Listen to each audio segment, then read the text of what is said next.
जय हिंद। आज हम लोग डिस्कस करने वाले हैं नाइट्रोजन चक्र को बहुत ही आसान भाषा में। लगभग हर एक एग्ज़ाम में इनसे प्रश्न पूछा जाता है, कई एग्ज़ाम में आते हैं, भीतर से कई तरह के टिपिकल क्वेश्चंस आते हैं। तो इसको बड़े ही आसान भाषा में और डिटेल के साथ में धीरे धीरे जानने का प्रयास करते हैं। नाइट्रोजन चक्र यानी कि नाइट्रोजन होता क्या है? नाइट्रोजन एक तत्व है जो कि गैस फॉर्म में प्रकृति में मिलता है। हम जानते हैं कि वायुमंडल का जितना टोटल गैस है उसका लगभग 78% 78% नाइट्रोजन गैस होता है। नाइट्रोजन का जो सूत्र होता है वो क्या होता है, इसको याद रखेंगे। नाइट्रोजन का सूत्र होता है N2। इस बात से आप लोग अवगत होंगे और ये प्रकृति में गैस फॉर्म में मौजूद रहता है। पीरियोडिक टेबल में वर्ग 15 आवर्त 2 में इसका स्थान है। इसकी ज़रूरत क्या है?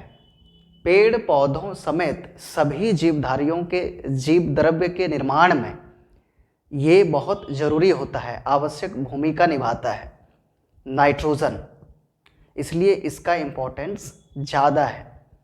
अगर पेड़ पौधे में नाइट्रोजन नहीं रहेगा तो उसकी वृद्धि रुक जाएगी, पौधे के पत्ते का रंग फीका पड़ जाएगा, हरा नहीं होगा, जिसके कारण वो भोजन ठीक से नहीं बना पाएगा और पौधा रोग लग जाएंगे, पौधे में ठीक से वृद्धि नहीं कर पाएगा, रुक जाएगा। उसके जो फल हैं वो बहुत छोटे हो जाएंगे। जैसे एग्जाम्पल के लिए अगर मैं धान की बात करूं तो धान में अगर नाइट्रोजन का कमी आ जाएगा तो धान का पैदावार बहुत कम हो जाएगा, गिर जाएगा। ये बड़ी एक गंभीर समस्या बन जाएगी। इसलिए नाइट्रोजन पौधों में सही मात्रा में रहे ये बड़ा ज़रूरी है। दिक्कत क्या है? दिक्कत ये है, समस्या ये है कि नाइट्रोजन को कोई भी प्राणी या पेड़ पौधे, विशेष करके पेड़ पौधे, हवा में तो 78% है, बहुत ज़्यादा है, सबसे ज़्यादा मात्रा में नाइट्रोजन है और बहुत ज़्यादा है। लेकिन कोई भी पौधा हवा में से नाइट्रोजन को डायरेक्ट सीधा सीधा या प्रत्यक्ष रूप से जो कह लें वो ग्रहण नहीं कर सकता है, नहीं ले सकता है। ना कोई जीव जंतु, ना कोई पशु पक्षी और ना ही कोई पेड़ पौधा प्लांट हवा में से ले नहीं सकता है। ये है समस्या। तो ये जो नाइट्रोजन है ये एक चक्र के रूप में, एक साइकिल के रूप में घूमते रहता है, मतलब एक के बाद एक कई प्रोसेस से गुजरता है। साइकिल या चक्र का मतलब हम लोग क्या समझते हैं? एक घुमावदार तरीका, जैसे हम लोग वाटर साइकिल के बारे में जानते हैं, ठीक ना, पानी का चक्र, कि सबसे पहले नीचे से भाप बन के ऊपर आसमान में जाता है, बादल बनता है, फिर जो है बारिश के रूप में नीचे पहाड़ों पर बरसता है, फिर नदियों के रूप में वापस समुद्र में जाता है, फिर समुद्र से वो भाप बन के फिर चला जाता है। इस तरह से एक घूमते रहता है, जैसे चक्का घूमते रहता है, पहिया है ना, जैसे पहिया घूमते रहता है, पहिया का ऊपर वाला हिस्सा नीचे जाता है और नीचे वाला हिस्सा वापस ऊपर आ जाता है। तो इसी तरह से यहाँ भी एक साइकिल की तरह, एक चक्की की तरह चलता रहता है, ठीक ना। वही है नाइट्रोजन चक्र। तो नाइट्रोजन चक्र हम सीधा सीधा अगर आसान भाषा में नाइट्रोजन चक्र से अगर पूछा जाए क्या समझते हैं तो क्या बताएंगे कि नाइट्रोजन चक्र जो है एक प्रक्रिया है, एक विधि है जिससे हवा से वो जाता है मिट्टी में, मिट्टी से पेड़ पौधों के शरीर में, पेड़ पौधों से जंतुओं के शरीर में जाता है, जंतुओं के शरीर से वापस मिट्टी में और मिट्टी से फिर हवा में मिल जाता है। ये घूमते रहता है। पेचीदा लग रहा है ना, बहुत आसान है, अभी समझाते हैं। हवा में सबसे ज़्यादा नाइट्रोजन सबसे पहले कहाँ रहता है? तो नाइट्रोजन सबसे पहले रहता है हवा में, जिसको हम क्या कहते हैं? उसको हम कहते हैं वायुमंडल। हवा में नाइट्रोजन है सबसे पहले, यहाँ से ये सबसे पहले कहाँ जाएगा? मिट्टी में जाएगा, ठीक ना, क्योंकि कोई भी प्राणी पेड़ पौधा डायरेक्ट नहीं ले सकता है। तो हवा से जाएगा मिट्टी में। कैसे जाएगा?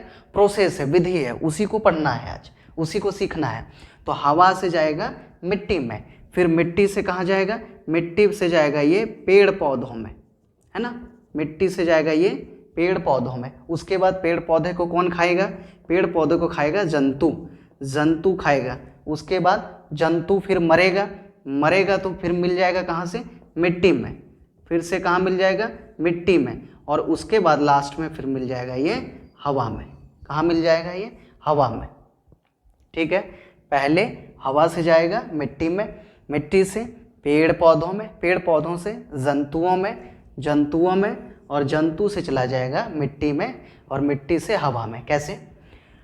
हवा से, ये हवा में रहता है तो ज़्यादातर किसी के साथ क्रिया नहीं करता है, तो ये इसको घुलनशील बनाया जाएगा, घुलनशील बन के मिट्टी में मिल जाएगा, मिट्टी से पेड़ों के पास जाएगा जड़ों द्वारा। जब मिट्टी में चला जाएगा तो पेड़ पौधे बहुत आसानी से उसको जड़ से खींच लेगा, है ना, और उसके शरीर में चला जाएगा। पेड़ पौधों के शरीर, जब पेड़ पौधों को खाएगा, साग सब्जी फल, तो इससे जो है जंतुओं के शरीर में, मनुष्यों के शरीर में ये चला जाएगा और फिर जंतुओं के शरीर जब डिस्ट्रॉय हो जाएंगे, मर जाएगा, मिट्टी में मिल जाएगा या उनके मल मूत्र के द्वारा ये चला जाएगा वापस मिट्टी में। और मिट्टी में फिर कुछ ऐसे बैक्टीरिया होते हैं छोटे छोटे जो उसको ब्रेक करेगा, तोड़ेगा और तोड़ करके फिर मुक्त कर देगा, उसको फ्री कर देगा। कहाँ पे? वायुमंडल में, एटमॉस्फेयर में, हवा में। तो ये एक चक्र की तरह घूमते रहता है। हवा में आ जाएगा, फिर हवा से वापस कहाँ आएगा? मिट्टी में। ठीक ना, कुछ नहीं है, एकदम सिंपल है। इसको कैसे साइकिल बाई साइकिल, कैसे लाइन बाई लाइन कैसे याद रखेंगे? बीच में आप देखिए कहाँ जाएगा? पेड़ पौधे और जंतु, ये तो मेन है, यही मेन है, पेड़ पौधे और जंतु। ठीक ना, सबसे पहले कहाँ रहेगा? इसको बीच में लिख देंगे, पेड़ पौधे जंतु। ठीक है, बीच में सबसे पहले रहता कहाँ है? हवा में। हवा से कहाँ जाएगा? हवा से जाएगा ये मिट्टी में।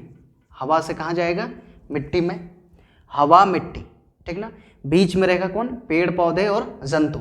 अब इसी को घुमा के यहाँ लिख देना है। पहले लिखें हवा फिर मिट्टी, अब इसको घुमा के क्या लिखेंगे? उल्टा करेंगे। हवा मिट्टी है तो क्या कर देंगे? मिट्टी हवा। हो गया? पहले था हवा मिट्टी, फिर कर दिया मिट्टी हवा, हो गया, पूरा साइकिल पूरा हो गया। तो इस तरह से घूमते रहता है। इसी को हम एक गोलाकार स्थिति में दिखा सकते हैं। पहले हवा, फिर मिट्टी, फिर पेड़ पौधे, फिर जंतु से मिट्टी, फिर जंतु से हवा में। इसको हम एक साइकिल की तरह गोल गोल ऐसे दिखा सकते हैं, ऐसे घूमते रहता है।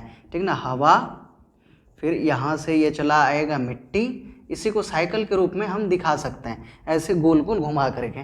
ठीक ना, फिर मिट्टी से, इसी को मैंने सीधा सीधा लिखा है, आप इसको गोल गोल घुमा के देख सकते हैं। तो ये है नाइट्रोजन चक्र। नाइट्रोजन चक्र का अगर परिभाषा पूछेगा तो कैसे लिखेंगे? तो आराम से लिख सकते हैं, जो मैंने अभी बताया आपको कि वायुमंडल का हवा का नाइट्रोजन मिट्टी में, मिट्टी से पेड़ पौधों में, पेड़ पौधों से जीव जंतुओं के शरीर में, जीव जंतुओं से वापस मिट्टी में और फिर हवा में, एक चक्रीय विधि द्वारा घूमते रहता है, जिसको नाइट्रोजन चक्र कहते हैं। ठीक है, अवस्था, ये इतना आसानी से जो है सारे फटाफट नहीं हो जाता है, एक प्रोसेस है, एक प्रक्रिया है। तो नाइट्रोजन चक्र की टोटल 4 अवस्था है। कितनी अवस्था है? 4। पहला नंबर 1 क्या है? नाइट्रोजन चक्र की कितनी अवस्था? 4। पहला है नाइट्रोजन स्थिरीकरण। नाइट्रोजन स्थिरीकरण, स्थिरीकरण। नाइट्रोजन स्थिरीकरण को हम नाइट्रोजन यौगिकीकरण भी कहते हैं। पहला है नाइट्रोजन स्थिरीकरण, इसको हम नाइट्रोजन यौगिकीकरण भी कहते हैं। दूसरा है, पहले अवस्थाओं के नाम समझ लीजिए, याद कर लीजिए, उसके बाद फिर हम उसको एक एक करके ब्रेक करने का प्रयास करेंगे। नाइट्रोजन स्थिरीकरण। दूसरा है अमोनिफिकेशन। अमोनिफिकेशन, नाम को लिख दे रहा हूँ ताकि आपका ध्यान में रहे। पहला नाइट्रोजन स्थिरीकरण, दूसरा अमोनिफिकेशन, तीसरा क्या है? तीसरा है नाइट्रिफिकेशन, नाइट्रिफिकेशन, और चौथा है डीनाइट्रिफिकेशन, डीनाइट्रिफिकेशन, डीनाइट्रिफिकेशन।